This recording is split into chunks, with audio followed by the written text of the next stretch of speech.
बिस्मिल्लाहिर्रहमानिर्रहीम। अस्सलामुअलैकुम वरहमतुल्लाहि वबरकातुहू। लाखों करोड़ों दरूदो सलाम नबी करीम सल्लल्लाहु अलैहि वसल्लम पर और आपकी आल पर। आज बेटा हम पंजाब यूनिवर्सिटी का पेपर सॉल्व कर रहे हैं, BS computer science first semester साल 2024। पेपर का टाइटल है प्रोबेबिलिटी एंड स्टैटिस्टिक्स और पेपर का कोर्स कोड है MS 152। ये पेपर ओरिजिनल फॉर्म में नहीं है, मैंने व्हाट्सएप पे किसी दोस्त से मंगवाया था तो उसी को मैंने फिर प्रिंट लेके यूज़ किया है। पहला क्वेश्चन है answer the following short question. ये हमारे पास 6 शॉर्ट क्वेश्चन हैं, हर एक के नंबर हैं 5। A tire manufacturing company kept a record of the vehicle cover before a tire needed to replace. The table show the results 700 cases. गाड़ी है जो tyre replace करने से पहले जो सफ़र कर रही है उसकी इंफॉर्मेशन है।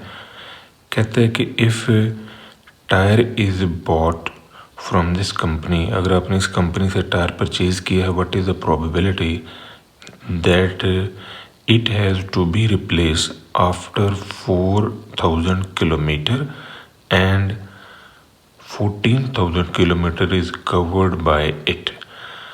अब ये जो गाड़ी है ये 4000 किलोमीटर चलने के बाद टायर को रिप्लेस करने की ज़रूरत देती है और गाड़ी जो है वो 14,000 किलोमीटर तक सफ़र करती है।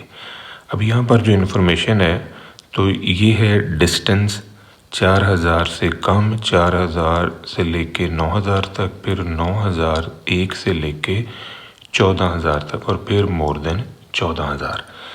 ये डिस्टेंस है जो गाड़ी ने कवर किया। अब यहाँ पर जो हमसे डिमांड की जा रही है कि अगर आपने गाड़ी का टायर बदलना है तो 4000 किलोमीटर के बाद आपको बदलने की ज़रूरत पड़े और मैक्सिमम जो सफ़र है वो गाड़ी 14,000 किलोमीटर तक चल सकती हो। तो आप नोटिस करें कि ये 4000 यहाँ से हमारा स्टार्ट हो रहा है। 4000 किलोमीटर गाड़ी चले या इससे ज़्यादा चले, मतलब कि गाड़ी की जो मैक्सिमम सफ़र करने की सलाहियत है वो 4000 से लेके 14,000 के दरमियान है और यहीं आपको गाड़ी का टायर बदलने की ज़रूरत पड़ सकती है। 4000 से पहले आप गाड़ी का टायर नहीं बदलेंगे, इसी तरह 14,000 के बाद भी आप गाड़ी का टायर नहीं बदलेंगे। तो ये 2 कैटेगरीज हैं जहाँ पर हम गाड़ी का टायर रिप्लेस कर सकते हैं। तो टोटल जो हमारे पास इंफॉर्मेशन है इसमें समेशन F जो है ये हमारा NS है, क्योंकि हम प्रोबेबिलिटी मालूम करना चाह रहे हैं। तो प्रोबेबिलिटी के लिए हमारे पास 3 चीज़ों का होना ज़रूरी है, एक सैम्पल स्पेस, दूसरा इवेंट और तीसरा हमने फार्मूला अप्लाई करना है। तो समेशन F जो है ये हमारे पास टोटल सैम्पल स्पेस के पॉइंट्स बन सकते हैं। इन सभी को आप सम अप कर लें तो ये 700 है। Tyre replace after 4000 kilometre and 14,000 is covered.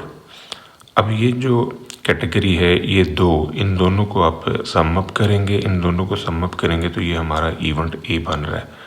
तो ये फेवरेबल केसेस हो गए इवेंट A के। तो प्रोबेबिलिटी हमने मालूम करनी है, तो favourable cases over total cases का फार्मूला हम यूज़ करेंगे।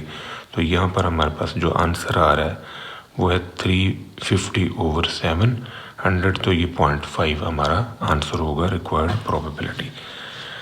अब हमने इसमें मालूम करना है नेक्स्ट क्वेश्चन में, कहते हैं कि 5 cards are drawn successively from a well shuffled pack of 52 cards with replacement.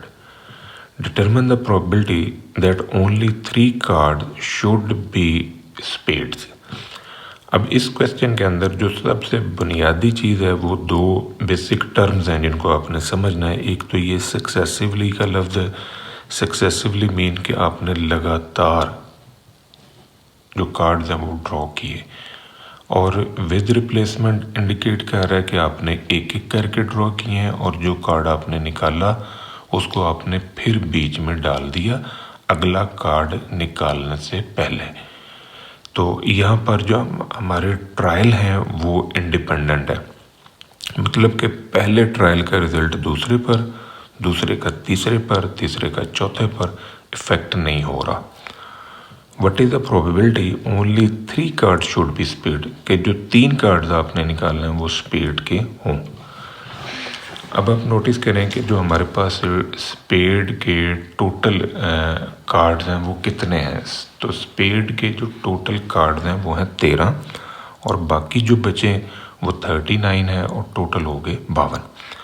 चूँकि हमने कार्ड्स को सक्सेसिवली ड्रॉ किया है, विद रिप्लेसमेंट कैटेगरी से ड्रॉ किया है, तो हमारे पास टोटल कितने पॉसिबल वेज हैं कि हम 5 कार्ड जो हैं वो ड्रॉ कर सकते हैं। पहले हमने ये समझना है 5 में से 3 कार्ड ड्रॉ कर सकते हैं स्पेड के, क्योंकि 5 तो हमने ड्रॉ किए हैं, 5 में स्पेड के कितने हैं, 3 हैं।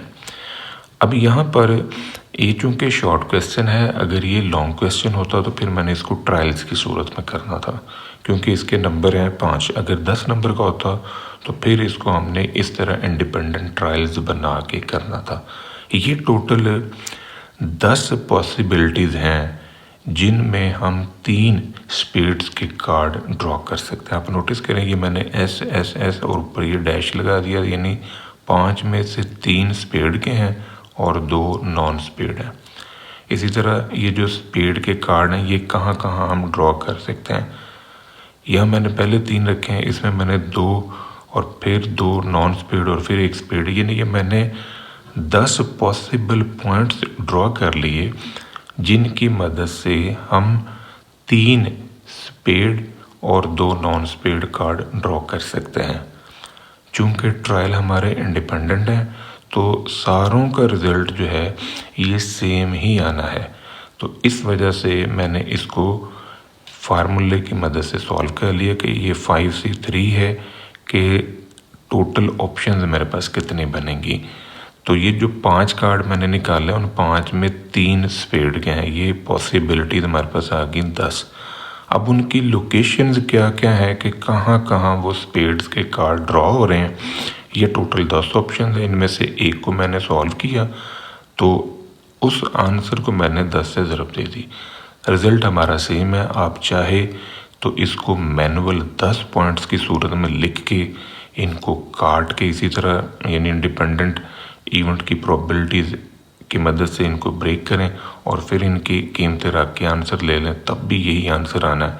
तो मैंने ये 10 के साथ इस एक आंसर को ज़रब दे दिए।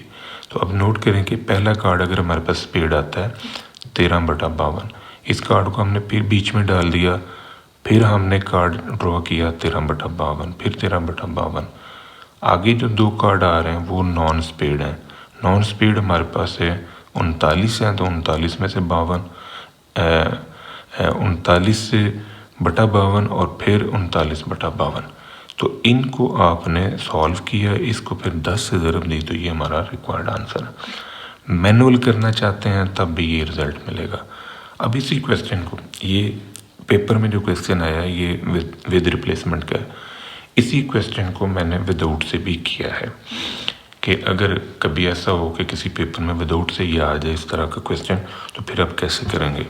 तो विदाउट में क्या होगा कि जो पत्ता आपने निकाला है उसे आपने बीच में दोबारा रिप्लेस नहीं किया। इट मीन्स कि हमारी जो ओरिजिनल सैम्पल स्पेस है वो रिड्यूस होती जाएगी। पहला पत्ता 52 में से निकलेगा, दूसरा पत्ता 51 में से, तीसरा 50 में से, फिर जो चौथा होगा वो 49 में से और फिर जो 5वां होगा वो 48 में से। तो ये डिवाइज़र आप नोटिस करेंगे ये चेंज होता जा रहा है। ख़ास तौर पर इस डिवाइज़र को आपने ज़हन में रखना है।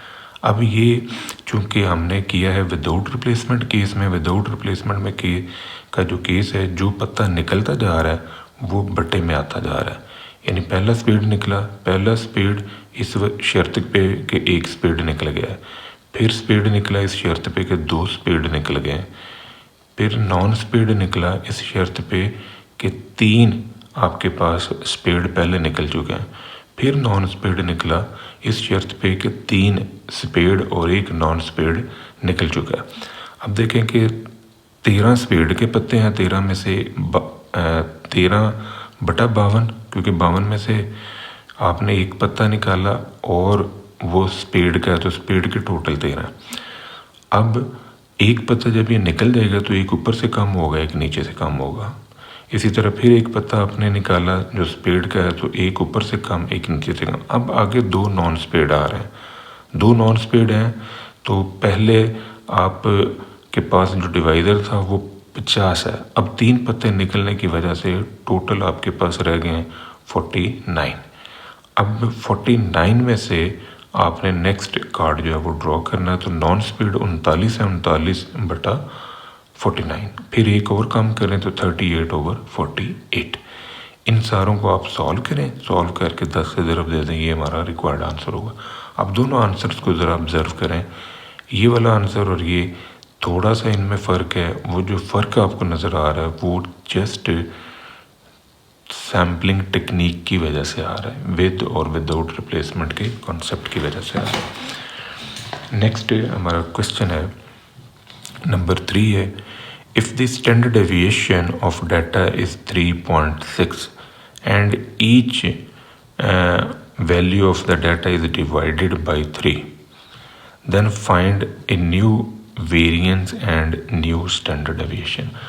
हमारे पास जो x है उस x का वेरिएबल का हमें स्टैंडर्ड डेविएशन जो है वो दे दिया।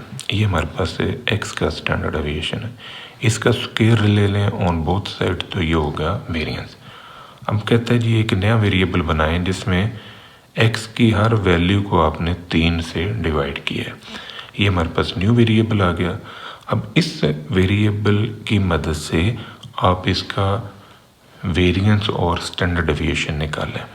तो इसके ऊपर आपने वेरिएंस की प्रॉपर्टी अप्लाई की। ये मैंने साइड पर वेरिएंस की प्रॉपर्टीज़ लिखी हुई हैं, स्टैंडर्ड डेविएशन की भी लिखी हुई है कि जब कोई रकम बटे में होती है, कांस्टेंट बटे में हो या डिवाइज़र की फॉर्म में या मल्टीप्लिकेशन की फॉर्म में हो, तो वेरिएंस में क्या होता है कि वो रकम जिस पे आप तकसीम कर रहे हैं या जिससे आपने ज़रब दी है वो स्क्वायर होकर बाहर आता है। तो variance of x over a का स्क्वायर, a हमारा कांस्टेंट है। इसी तरह जब आप स्टैंडर्ड डेविएशन लेंगे तो फिर स्क्वायर करने की ज़रूरत नहीं है, फिर ये वैसे ही डिवाइज़र में आएगा। तो standard deviation of x over a, ये दो प्रॉपर्टीज़ जो हैं ये हमने यहाँ पर यूज़ की हैं। तो इस पर जब आप वेरिएंस अप्लाई करेंगे तो ये 3 जो है इसका स्क्वायर होकर 9 होगा।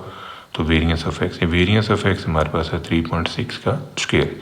ये कीमत रख के इसे सॉल्व कर लें। स्टैंडर्ड डेविएशन ऑफ y के ऊपर मैंने ये प्रॉपर्टी अप्लाई की है, standard deviation of x given है 3.6 ओवर 3। इसको सॉल्व करें तो ये 1.2 हमारे पास आ रहा है। नेक्स्ट क्वेश्चन हमारा 5वां मैंने पहले कर दिया है, चौथा बाद में आएगा, इस वजह से पहले हम 5वां पढ़ लेते हैं।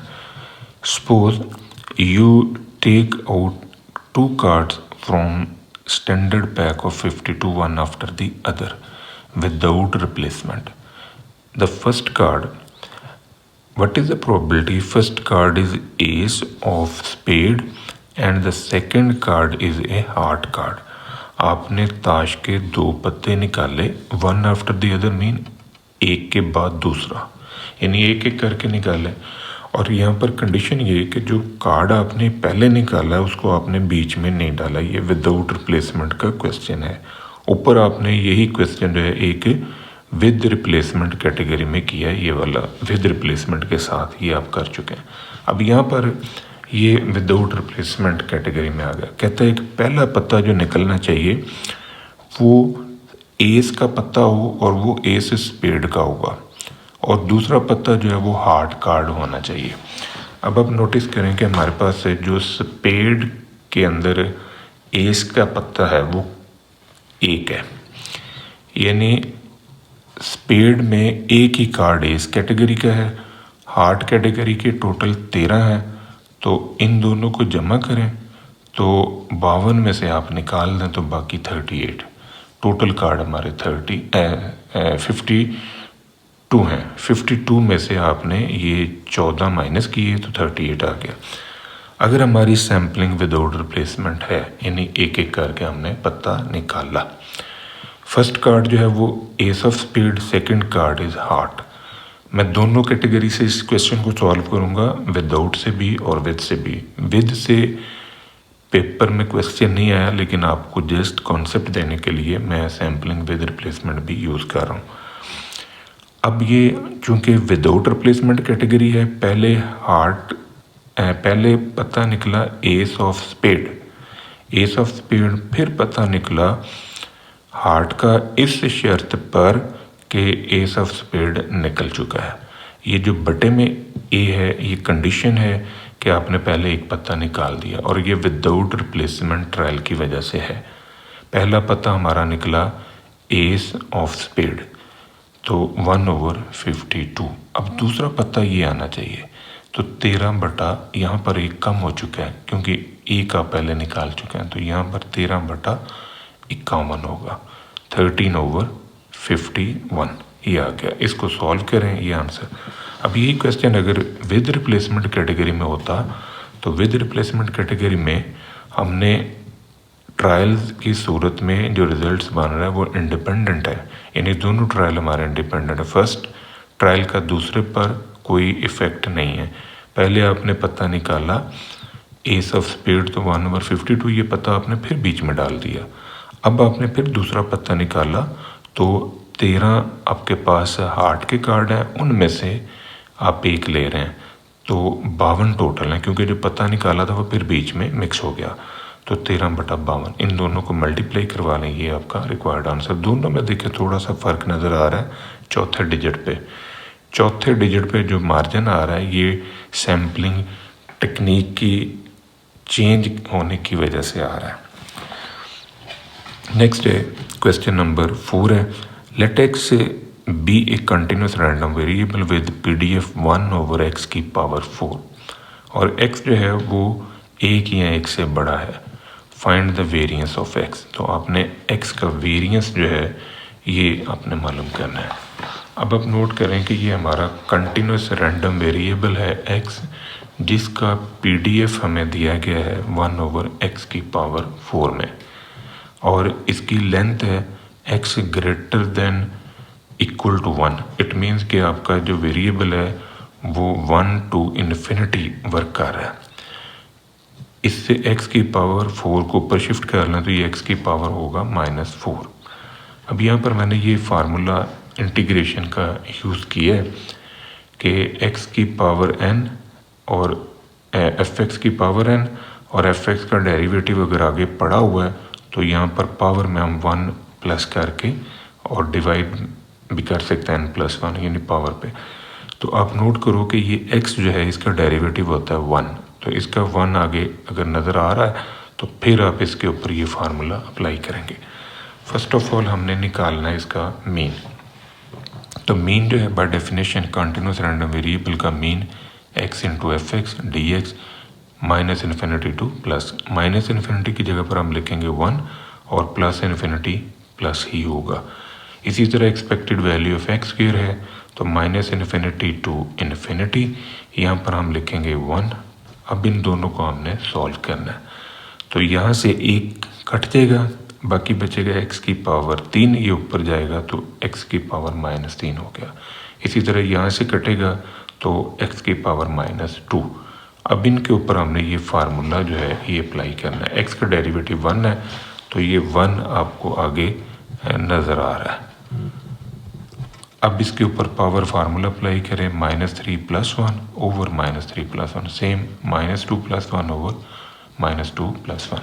अब यहाँ आपने लिमिट रखनी है x की जगह पर, जब आप इन्फिनिटी रखेंगे और फिर आपने 1 रखना है, जब नीचे वाली लिमिट रखेंगे तो ये माइनस जो है ये प्लस होगा। निचली लिमिट रखने की वजह से ये वाला माइनस प्लस में चला जाएगा। अब ये 2/∞2 ये सारा सॉल्व करके आएगा 0, और यहाँ से आंसर 1। इसी तरह ये 0 और यहाँ से आंसर 1, तो ये हमारे पास आ गया expected value of x square और एक्सपेक्टेड वैल्यू ऑफ एक्स सारे का होल स्क्वायर, ये दोनों आंसर हमने निकाल लिए हैं, इनकी कीमतें रखें तो ये हमारा वेरिएंस जो है इस PDF का वो आएगा 0। तो नेक्स्ट है, how many different committees of 5 people can be chosen from 10 people. 10 लोगों में से आपने 5 लोगों की कमेटी बनानी है, तो कितने पॉसिबल वेज हैं कि आप ये कमेटी डिज़ाइन कर सकते हैं।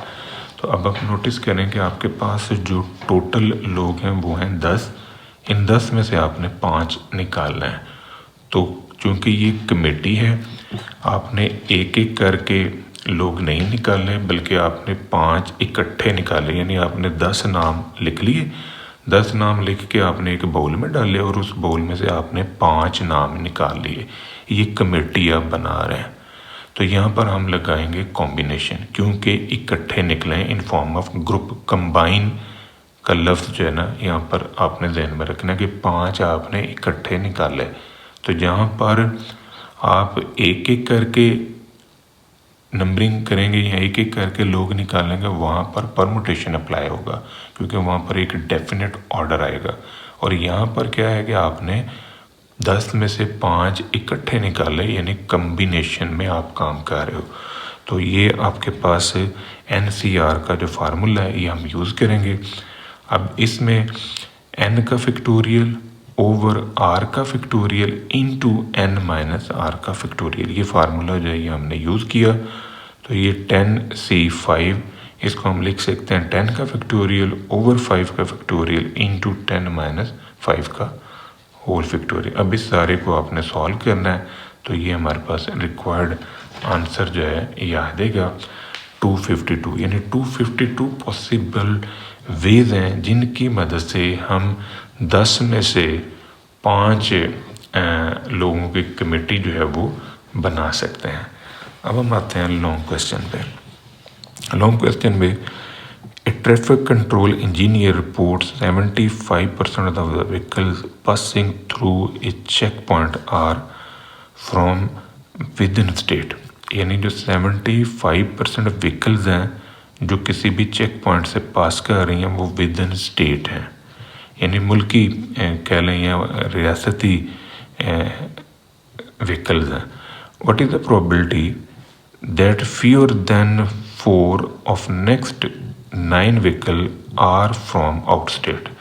कहते हैं जो अगली 9 हैं उनमें से 4 आउट स्टेट हैं। अब यहाँ पर जो सबसे इम्पोर्टेंट पॉइंट है वो ये कि आपको जो डाटा दिया गया है वो विद इन स्टेट का है, और जो प्रोबेबिलिटी मालूम करवाई जा रही है वो आउट स्टेट की है।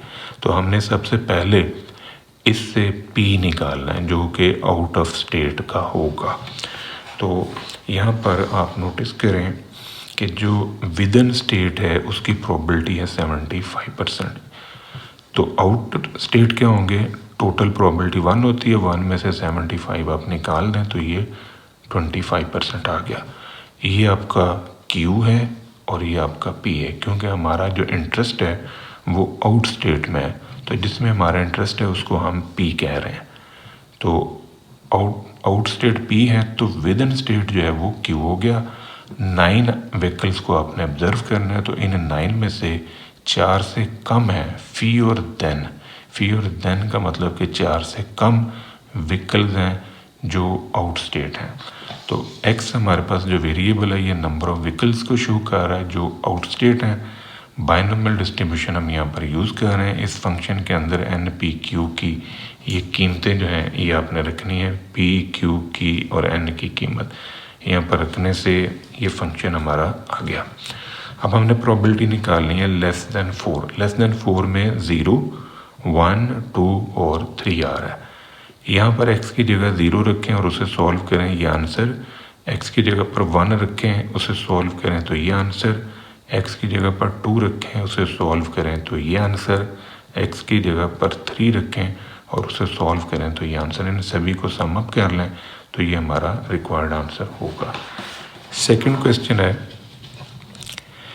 In an industrial process diameter of ball bearing is an important component part the buyer sets specification on the diameter, जो बायर है उसने डायमीटर के ऊपर स्पेसिफिकेशन लगाई है 3 ± 0.01 सेंटीमीटर। जो डायमीटर है वो इस स्पेसिफिकेशन के अंदर काम करेगा।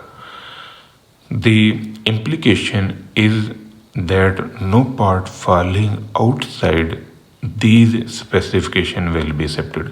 अब कोई भी पार्ट जिसका डायमीटर इस स्पेसिफिकेशन से बाहर होगा वो एक्सेप्ट नहीं किया जाएगा, यानी इस स्पेसिफिकेशन के अंदर आपका डायमीटर एक्सेप्टेड है, अदरवाइज नॉन एक्सेप्टेड है।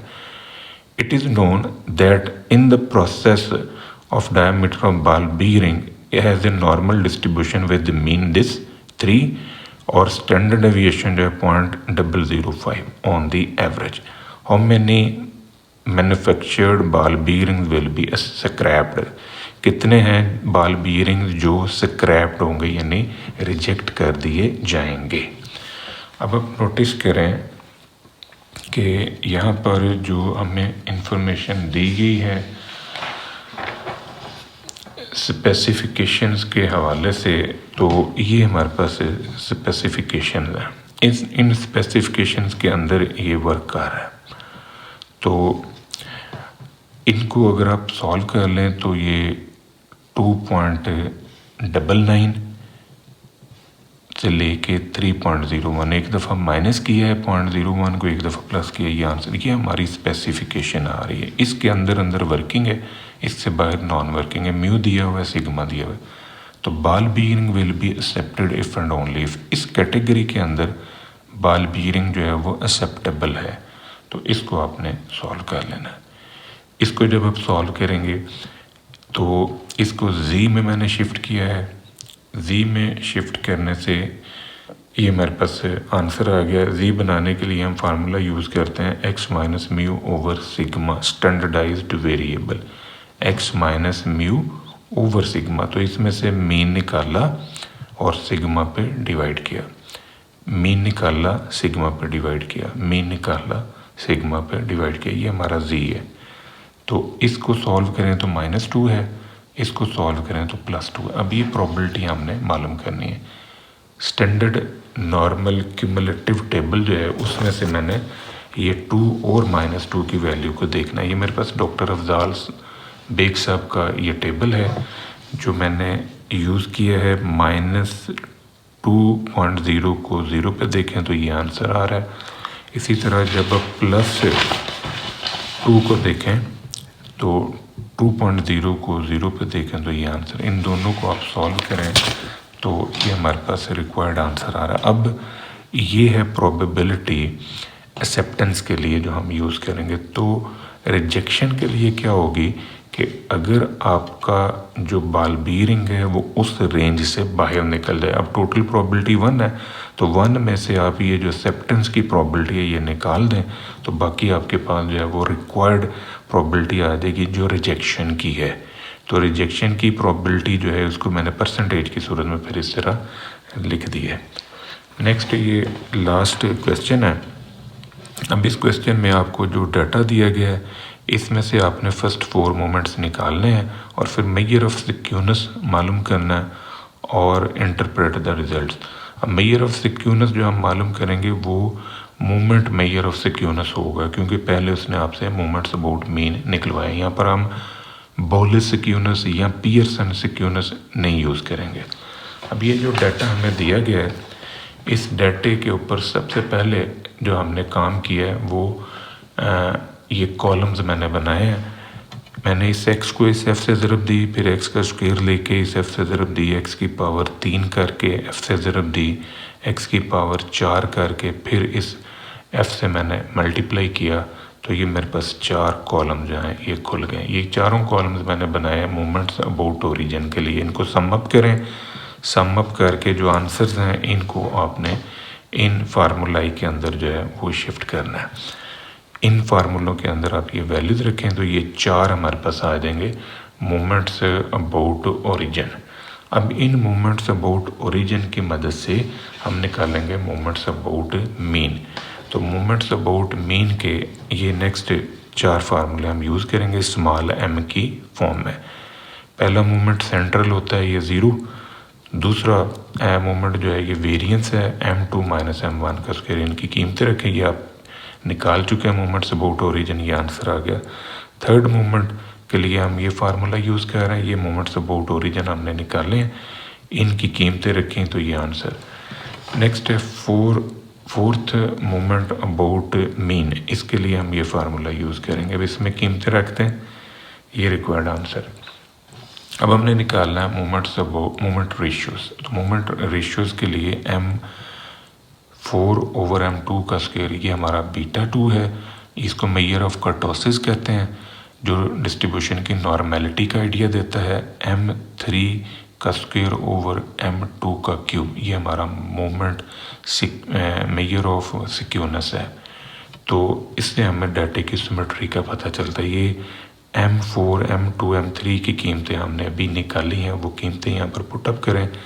ये आंसर आपका 3 से छोटा है, तो जब आंसर 3 से छोटा हो β2 का तो डिस्ट्रीब्यूशन होती है प्लेटिकर्टिक।